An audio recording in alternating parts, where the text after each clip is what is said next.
Good afternoon, everyone. I am Alina L. Villarreal, and I will be discuss lesson design materials and resources in teaching prose. So, what do you mean by prose? Prose is meant for learning a language, while teaching prose means teaching reading with comprehension. And how do we teach prose? So, a prose lesson is not just for memorization of question and answer, but rather it is for learning a language. So the lesson to be delivered in prose involves a various steps, and these various steps are called the components of lesson plans. And the steps are under previous knowledge. The teacher should know how much the knowledge already possessed regarding the lesson so the teacher can give new knowledge by linking it to their past.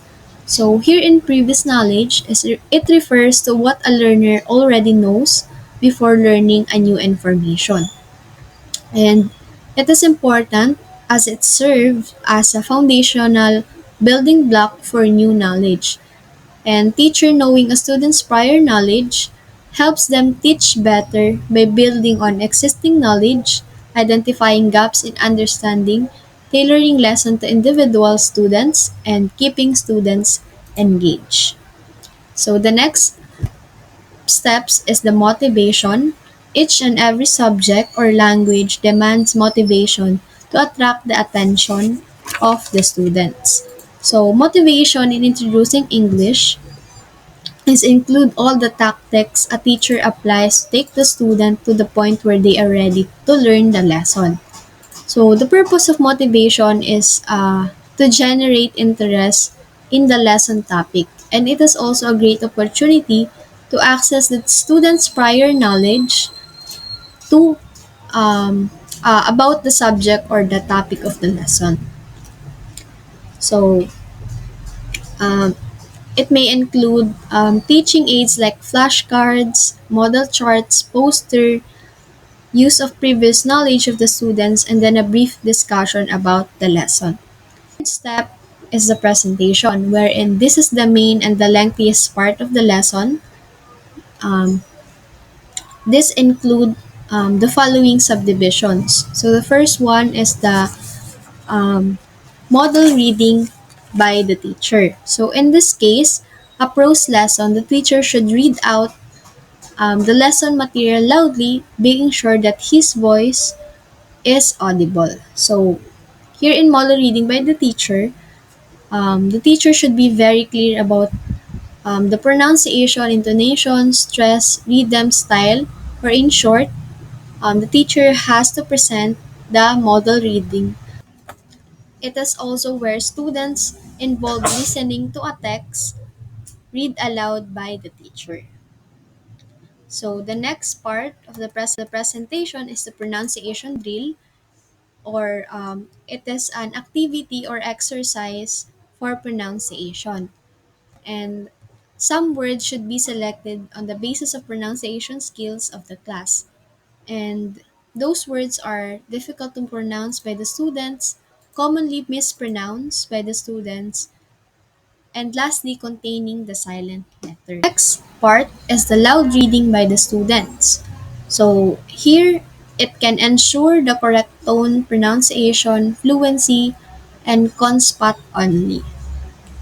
So here in loud reading by the students, after the teacher finishes the model reading, the teacher can some ask question to read the passage loudly one by one, or so that the teacher can correct any error that the students do not carry on mistakes. So, and the um, second is the exposition and the explanation, where here is it involves a teacher presenting information and explaining concepts and ideas to students.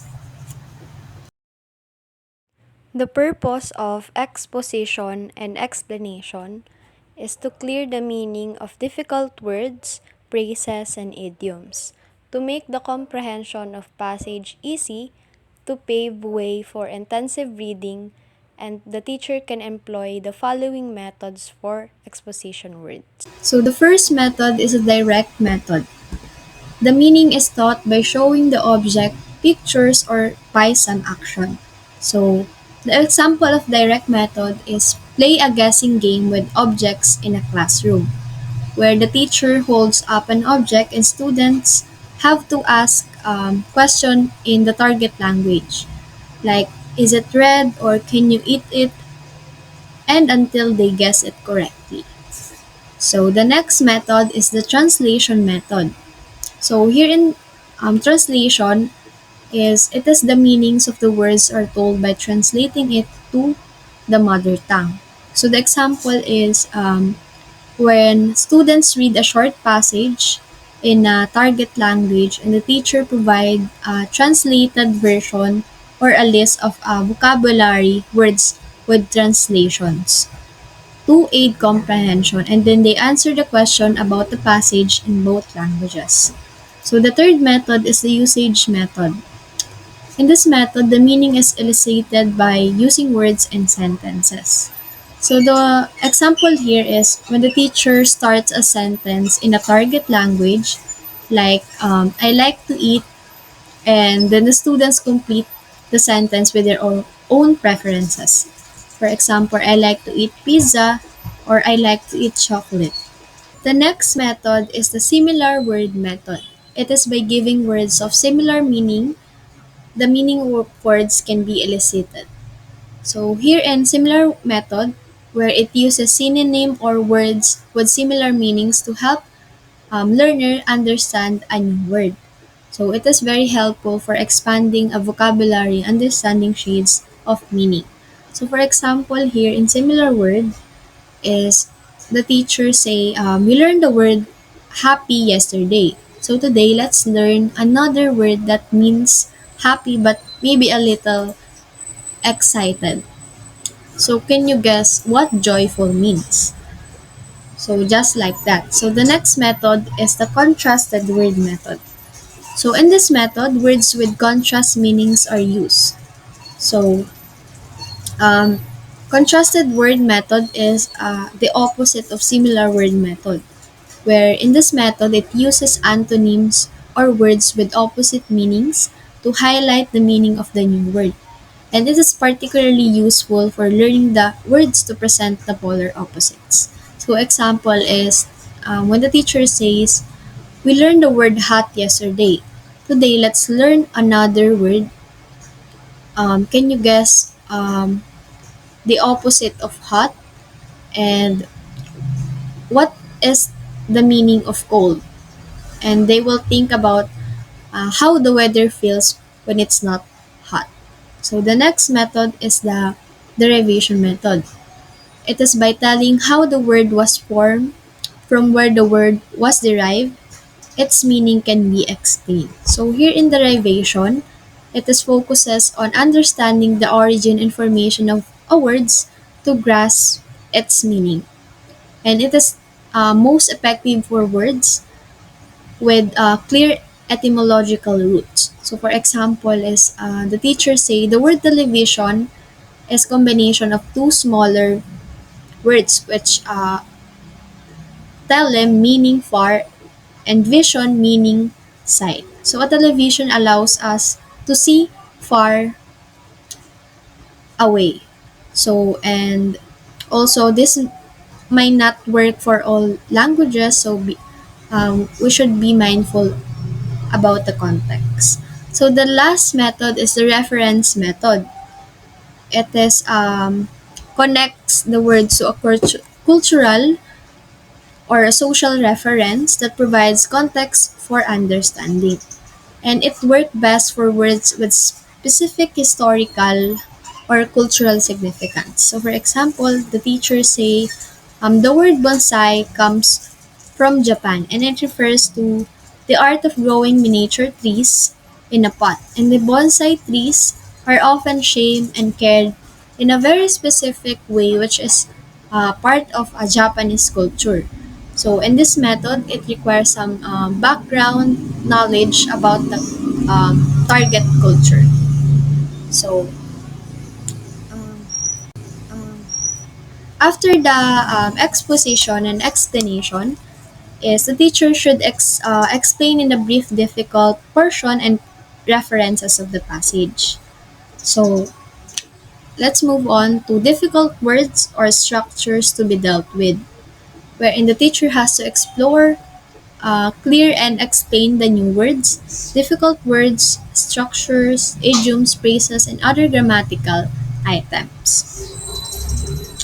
So here in difficult words or structure to be dealt with is students can able to understand the words clearly without having a hard time to use it in a sentence. So the last part of the presentation is the silent reading by the students. Here in silent reading, it clarifies each and every point individually and increase students' comprehension. So the next steps is the comprehension question. So after the silent reading, some questions should be asked to test pupil comprehension of the passage. And this can be done by asking meaning, by asking question in main portion of the passage, or by asking the guest, by asking to describe the passage in their own, by asking figure of speech, phrases, idioms of the passage. So the next step is a recapitulation where the teacher may again sum up what was the taught in the day's lesson. So it is a short summary of what was the lesson was taught. So here is the teacher may clarify the students' doubts if they any had, and may explain few words or sentences again, and which the teacher thinks it needed more repetitive or elaboration. And the next step is the evaluation. The main objective of evaluation is to test whether the set objective has been um, achieved or not.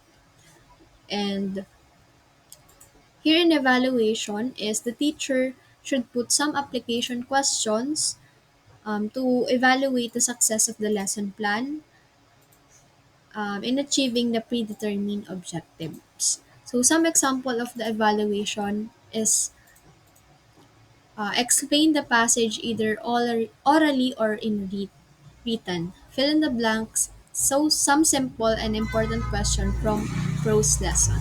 And finally, the last step of a lesson plan is home assignment or assignment. It is the final stage of a lesson plan where it is the basis for retaining learning, and it can be given in different forms. Like use the new words in their sentences, make a list of words related with a particular group or topic, remember the spelling of new words, and write the answer of the given questions, and lastly, some project work may also be given. And now let's proceed to the next topic, which is materials and resources in teaching prose. So, teaching materials, it is a standard period used to describe the resources teachers use to deliver instruction. Teaching substantive can aid pupil learning and increase student success. So, teaching materials specifically it refers to the reference materials for the teachers to learn on how to simplify the learning process for students. And it has also provide teachers with guidance on how to make the teaching process fun and engaging. And lastly, it is any material used by the teacher to enhance their teaching to be more comprehensive and effective in the classroom. So the next one is the student learning. So learning substances are important due to the fact that they can considerably make bigger student success through helping student learning.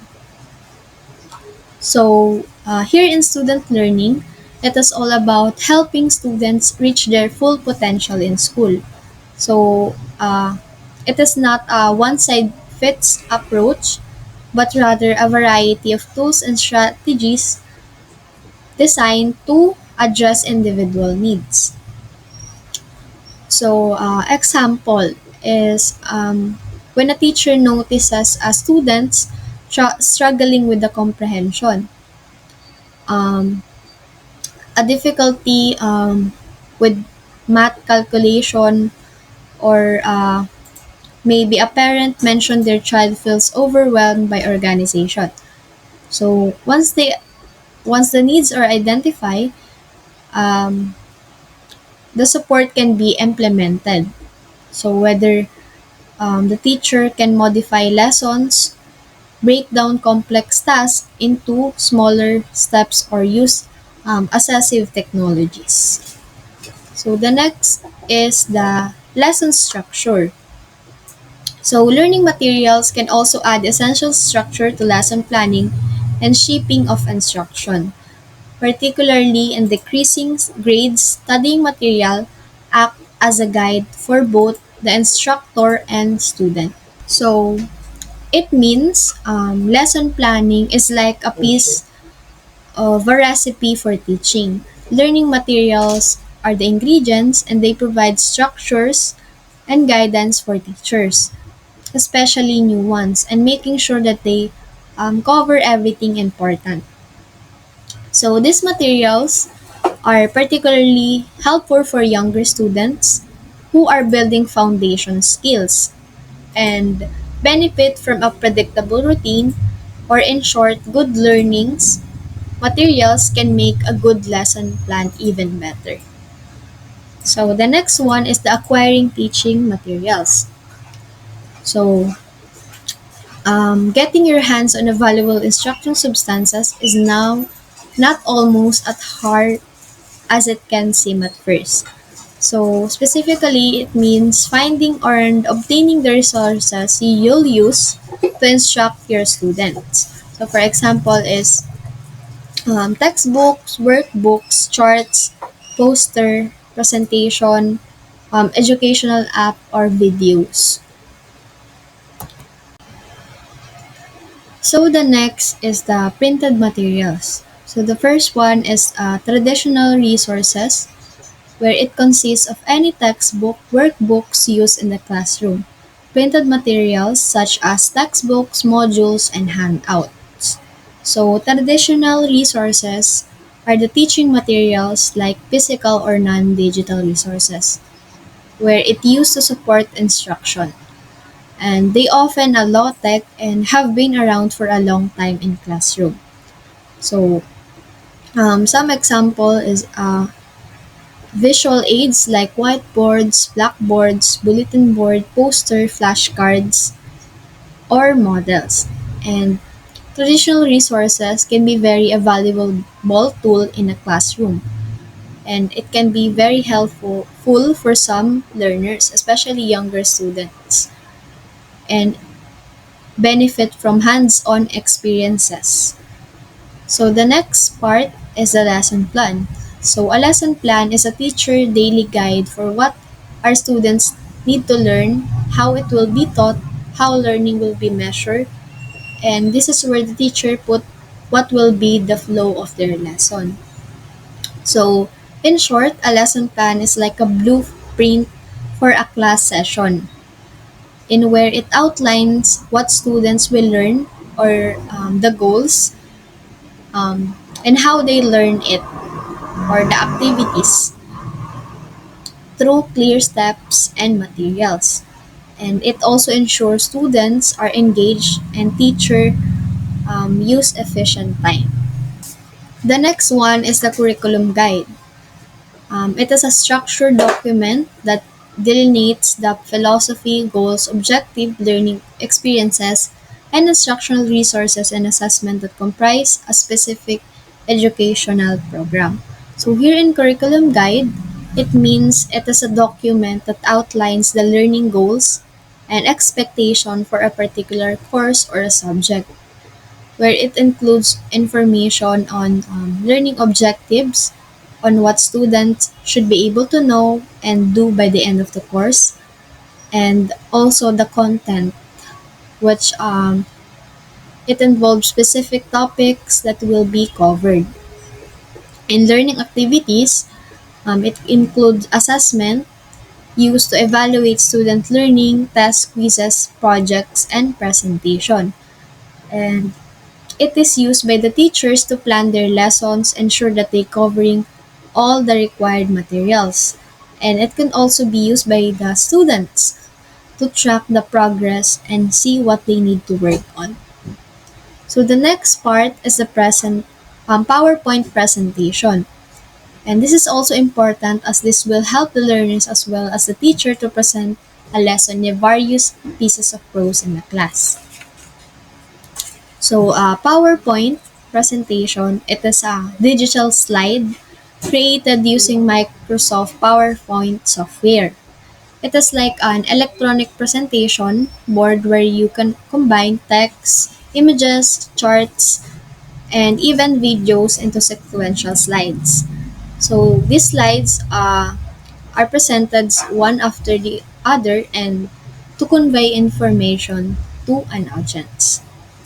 Um, PPT is very helpful for students because they use visuals to explain ideas, keep things organized, or make learning more interesting and allow for interaction. So the next part is the videos. It is also important in teaching prose as there are various pieces of prose that are in the video forms. So traditionally, prose refers to texts like novels, essay, and short stories. But there are some types of prose that existed as videos too. So, for example, is documentaries. So, these films use narration, interviews, and visual to tell true stories. And whether it is movie adaptations, where many movies are based on prose, works like novels or play, or even educational videos. This explain a topic using narration, visual, and sometimes even animation. And while some might be more technical, and many use clear, concise language and deliver information. So the next one is the graphic organizer. So graphic organizer is any type of visual presentation of information where this will help students to physically see relationship between the um, ideas of prose. So graphic organizer is take information, typically text, and present it in a way makes connection between ideas and clear to understand. So um, here in a graphic organizer uses boxes, lines, shapes, and sometimes even images to visually represent ideas. So, visual approach can help students see the relationship between ideas and much more easily than with the plain text. Example is, let's say that you are learning about different parts of a plant, and a traditional text description might list root, stem, leaves, or flowers. So a graphic organizer could be a tree diagram, which the main trunk would be labeled as a plant, branched would be sprout for main part, and these branches could be have a smaller twigs with detail about each part. So the next one is the visual materials. Um, these are the devices that help the teacher to clarify, establish, correlate, and coordinate precise conceptions, understanding, and appreciation, and support to make learning more actual, active, motivating, encouraging, significant, and glowing. So here in the visual materials, um, it is to communicate information primarily through images. So types of visual materials are art, just like paintings, drawings, sculpture, print, photographs, films, and even architecture. Or it can be informational graphics like charts, graphs, map, diagrams, and infographics. And lastly, communication tools. whether it is presentation, slide, poster, or even emoji can be considered as visual materials. So, the next is the teaching aid. Teaching aid is any devices that help teach. These devices can be traditional items such as blackboards, planner board, as well as the mobile devices such as the tablets and projectors. So here in teaching aid, it is like assistant in the classroom. So it helps teachers explain concept and students grasp them better. And they can be anything that support learning. So so teaching aid is very important. Why? Because aids make learning interactive and interesting, and keeping students focused and motivated. And it complex ideas become more understand with visual like art, charts, diagrams, or models. So lastly is the digital materials. Digital substances have inherent flexibility. They can modify in a host of ways depending on the wishes of the students. So here in digital materials, it is refers to any kind of information that exists in digital formation. So it is accessible through electronic devices like computer or smartphones that is a very popular in our generation. So um, information in electronic form, unlike physical books, objectives, um, digital materials are stored as electronic data like text, images, or audio.